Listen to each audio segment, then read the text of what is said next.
Assalamualaikum warahmatullahi wabarakatuh. Sebelumnya perkenalkan, nama saya Nur Hikmah Awalia, mahasiswi dari Universitas Patria Arta, program studi ilmu keperawatan semester 6. Pada kesempatan kali ini saya akan menjelaskan mengenai desain penelitian kuantitatif dan kualitatif, di mana tugas ini merupakan ujian final mata kuliah metodologi penelitian. Nah, adapun mix method pada desain penelitian ini terbagi menjadi dua, ada kualitatif dan kuantitatif. Nah, kuantitatif mencakup non-eksperimental dan eksperimental. Kualitatif bertujuan satu, memberi gambaran terhadap fenomena yang akan diteliti, kemudian memahami dan menghasilkan teori. 2. Peneliti memilih partisipan yang memiliki pengalaman tentang fenomena yang akan diteliti. 3. Jumlah partisipan jika terjadi saturasi data. 4. Bersumber pada kealamian data, berorientasi proses dan perspektif holistik. 5. Analisis induktif berdasarkan kesimpulan narasi, hasil analisis tematik berdasarkan informasi dari partisipan. Gambaran pengalaman manusia. Kemudian kuantitatif bertujuan satu, memberi perhitungan terhadap fenomena yang diteliti, mencari hubungan sebab akibat, menguji hipotesis, memprediksi dan mengontrol. 2. Peneliti memilih sampel yang representatif dari populasi.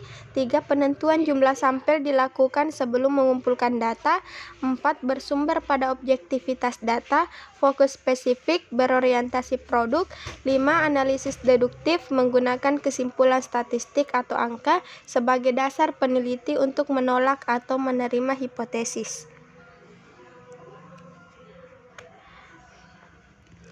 Desain penelitian kuantitatif non-eksperimental terbagi menjadi tiga, ada deskriptif, komparatif, dan korelatif.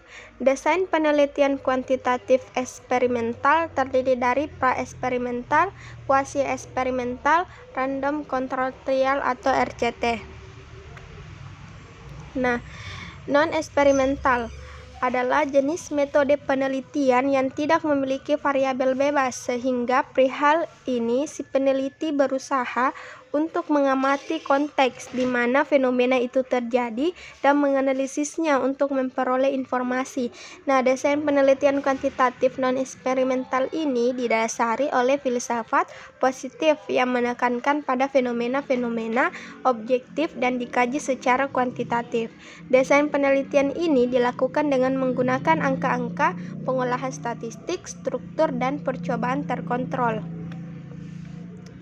Nah, adapun penelitian deskriptif menurut Nana Saudi tahun 2005, penelitian deskriptif adalah suatu metode penelitian yang menggambarkan fenomena yang ada, yang berlangsung saat ini atau masa lampau. Penelitian ini tidak mengadakan manipulasi atau pengubahan pada variabel-variabel bebas, tetapi menggambarkan kondisi apa adanya. Nah, menurut Ketut Suwarjana tahun 2012, ciri-ciri penelitian deskriptif menggambarkan atau mendeskripsikan suatu fenomena, kejadian, kondisi, fakta, dan lain-lain. Tidak membandingkan satu kelompok dengan kelompok lainnya. Pertanyaan tepat untuk penelitian deskriptif adalah what, apa, where, di mana, when, kapan, how, bagaimana. Tidak memerlukan hipotesis, sehingga tidak perlu melakukan uji statistik. Analisis data umumnya menggunakan deskriptif statistik. Nah, penelitian komparatif. Penelitian komparatif ini diarahkan untuk mengetahui perbedaan antara dua kelompok atau lebih dalam variabel yang akan diteliti. Dalam penelitian ini tidak ada pengontrolan variabel maupun manipulasi. Penelitian dilakukan secara alami. Peneliti mengumpulkan data dengan menggunakan instrumen yang bersifat mengukur. Nah, penelitian ini dapat dibedakan menjadi dua, yaitu desain penelitian kohort dan desain penelitian case control. Desain penelitian kohort. Pendekatan yang dipakai pada desain penelitian kohort ini adalah pendekatan waktu secara longitudinal, sehingga penelitian ini disebut juga penelitian prospektif. Penelitian prospektif adalah penelitian yang dilakukan berupa pengamatan terhadap peristiwa yang belum dan yang akan terjadi, yang dilakukan satu kali atau lebih dengan memakan waktu yang lama. Misalnya, Contohnya sebagai berikut. Hubungan antara kebiasaan merokok dan kanker paru atau SEA paru. Kita mengidentifikasi dulu faktor efek atau variabel dependennya dan risiko variabel independennya, serta variabel-variabel pengendali atau variabel kontrol. Misalnya variabel dependennya yaitu SEA paru. Kemudian variabel independennya yaitu merokok, kemudian variabel pengendali misalnya umur, pekerjaan, dan sebagainya. Kedua, menetapkan subjek penelitian, yakni menetapkan populasi dan sampel. Nah, misalnya populasinya semua laki-laki di wilayah tertentu dengan umur 35 sampai 55 tahun, baik yang merokok maupun yang tidak merokok. Kemudian yang ketiga, mengidentifikasi subjek yang merokok, misalnya pada risiko positif, atau dengan subjek yang tidak merokok atau risiko negatif. Nah, keempat, mengidentifikasi kelompok kontrol, yakni subjek yang tidak merokok risiko negatif, jumlahnya kurang lebih sama dengan kelompok yang merokok. Kemudian 5, mengobservasi perkembangan subjek baik kelompok kasus dengan risiko positif maupun kelompok kontrol. Dilihat dalam kurung waktu timbul tidaknya efek pada kedua kelompok tersebut. Kita melihat perkembangan subjeknya. Kemudian 6, analisis data. Kita menganalisis data dengan membandingkan proporsi orang-orang menderita SEA paru dengan orang-orang yang tidak menderita SEA paru antara kelompok risiko positif dan kelompok risiko negatif. Nah, adapun desain penelitian kasus kontrol atau case control. Desain penelitian kasus kontrol merupakan kebalikan dari desain penelitian kohort, di mana peneliti melakukan pengukuran pada variabel terikat terlebih dahulu, sedangkan variabel bebas diteliti secara retrospektif untuk menentukan ada tidaknya pengaruh pada variabel terikat. Penelitian retrospektif adalah penelitian berupa pengamatan terhadap peristiwa-peristiwa yang telah terjadi, bertujuan untuk mencari faktor yang berhubungan dengan penyebab. Kemudian caranya yaitu 1, kita mengidentifikasi variabel penelitian terlebih dahulu, kemudian 2, menetapkan populasi penelitiannya, ketiga, melakukan identifikasi kasus, yakni subjek-subjek yang mempunyai kriteria efek positif, yang keempat, melakukan pemilihan kontrol, dan melakukan analisis hasil. Kemudian penelitian korelasional. Penelitian korelasional adalah penelitian yang menghubungkan variabel yang satu dengan yang lainnya. Selanjutnya mengujinya secara statistik atau uji hipotesis, atau dikenal dengan uji korelasi yang menghasilkan koefisien korelasi. Nah, korelasi positif berarti nilai yang tinggi dalam suatu variabel berhubungan dengan nilai yang tinggi pada variabel lain. Korelasi negatif berarti nilai yang tinggi pada suatu variabel berhubungan dengan nilai yang rendah pada variabel lainnya. Misalnya 1, penelitian tentang korelasi antara tinggi badan dan berat badan. 2, hubungan antara HB ibu hamil dengan berat badan bayi yang dilahirkan. Ketiga, hubungan antara umur dengan tekanan darah diastolik. Keempat, hubungan antara intensitas pendidikan kesehatan dengan kejadian demam berdarah wilayah kerja puskesmas X. Nah, penelitian cross-seksional. Penelitian cross-seksional adalah penelitian dalam satu tahapan atau satu periode waktu, hanya meneliti perkembangan dalam tahapan-tahapan tertentu saja. Nah, 1, tahap pertama kita mengidentifikasi variabel-variabel yang akan diteliti dan kedudukannya masing-masing. Misalnya kita ambil contoh hubungan antara anemia besi pada ibu hamil dengan berat badan bayi lahir atau BBL. Kita mengambil variabel dependennya atau efek berat badan bayi lahir, kemudian variabel independennya atau resiko anemia besi pada ibu hamil.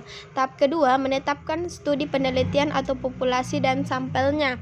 Nah, subjek penelitian di sini adalah ibu-ibu yang baru melahirkan, namun perlu dibatasi dari daerah mana mereka dan apakah lingkup di rumah sakit umum, rumah sakit bersalin, atau rumah bersalin. Demikian pula batas waktunya juga ditentukan. Kemudian cara pengambilan sampelnya apakah berdasarkan teknik random atau non-random. Tahap ketiga, melakukan pengumpulan data, observasi atau pengukuran terhadap variabel dependen dan independen dalam waktu yang sama, yaitu mengukur berat badan bayi yang baru dilahirkan dan memeriksa langsung HB darah ibu. Kemudian tahap keempat, mengolah dan menganalisis data dengan cara membandingkan antara berat badan bayi lahir dengan HB darah ibu. Kemudian kita masuk eksperimental. Nah, eksperimental ini biasa juga disebut dengan percobaan, yang berarti suatu tindakan dan pengamatan yang dilakukan untuk mengecek hipotesis atau mengenali hubungan sebab akibat antara gejala. Nah, pre-eksperimental, yakni tidak ada variabel kontrol dan tidak ada dipilih secara random, belum disebut eksperimen sebenarnya karena kemungkinan ada variabel eksternal yang mempengaruhi terbentuknya variabel dependen. Nah, terdiri dari one group pretest post-test design. Misalnya O1 itu pretest, X itu perlakuan yang diberikan, kemudian O2 itu post-testnya. Jadi O1 dikali O2. Nah, pada desain ini terdapat pretest sebelum diberi perlakuan.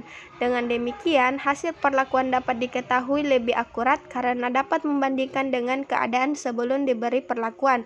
Contoh misalnya, pengaruh aplikasi pada sistem pembelajaran daring terhadap peningkatan pembelajaran e-learning.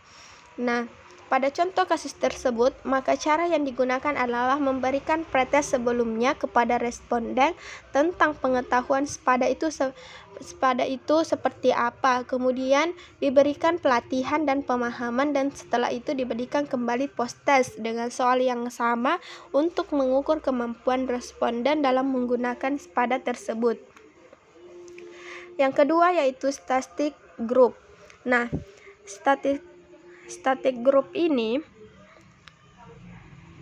terdapat satu kelompok yang digunakan untuk penelitian tetapi dibagi dua, yaitu setengah kelompok untuk eksperimen yang diberi perlakuan dan setengah untuk kelompok kontrol yang tidak diberi perlakuan.